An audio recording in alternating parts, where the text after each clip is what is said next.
missing baby's home, FBI and police looked for clues. Inside, an empty bassinet. I got real close up in her face. And a mother and grandmother who looked at snapshots. Pictures of 2-month-old Mallory, who had vanished. I put it in the paper. What 20-year-old Jennifer Sutton says she was looking for was a sitter. It was Jennifer's mother who says she came home expecting to find her granddaughter. Instead, she found no one. So we're pretty comfortable with it. It has been a kidnapping at this point.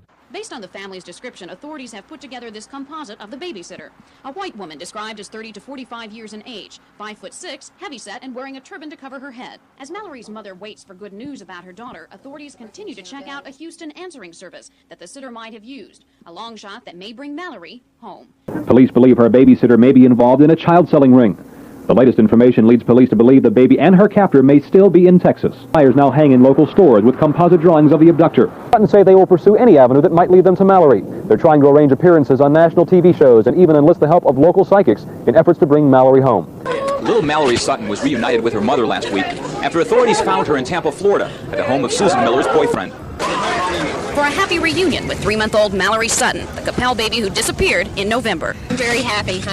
It's wonderful. Best Christmas I've ever had. Other than losing most of her hair and gaining a lot of weight, I was kind of thrown by that when I walked in the room. She was laying on her tummy and I saw that bald head and I didn't know if it was her or not. Coppell Police Chief Tom Griffin released the latest information. Well, I have been advised that the person was arrested around 3 o'clock today, I believe, and we will be telling you and passing that on to you. Shortly after Chief Griffin spoke, authorities escorted a suspect from another plane at DFW. Rose Pizza Shop in Coppell, Mallory Sutton's homecoming brought smiles. I just spread through Coppell, and we were happy to take down our missing sign that we had about the missing baby. It's a very early Merry Christmas. Tonight, Susan Miller, the woman arrested in connection with Mallory's kidnapping, sits in the Lou Sterrett jail in Dallas. We feel like this was just a deal where she wanted to get the baby and keep the baby herself. Griffin would not reveal the man's name, but identified him as Susan Miller's ex-husband. He did meet with his ex-wife in the city of Irving. Police say that Irving is where Mallory was first taken after her November 13th disappearance. Police say Mallory, the suspect, and ex-husband later traveled to Houston. Then the ex-husband took the baby to his parents' house in Tampa, Florida.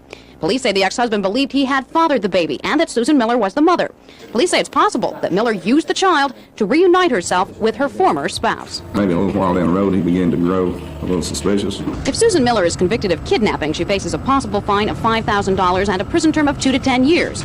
Jennifer Sutton says that's not long enough. I think she should be put in prison for the rest of her life. Until today, Miller was being held in Dallas County Jail. A county magistrate had set the bond at $100,000, he said, because he thought Miller might have been part of a baby-selling ring, and that federal authorities would likely be charging her with kidnapping. But so far, she faces only state charges, and the rumor about baby selling appears unsubstantiated. But police say Miller tried convincing her boyfriend in Florida that the little girl was his, in an effort to convince the boyfriend to get back together with her.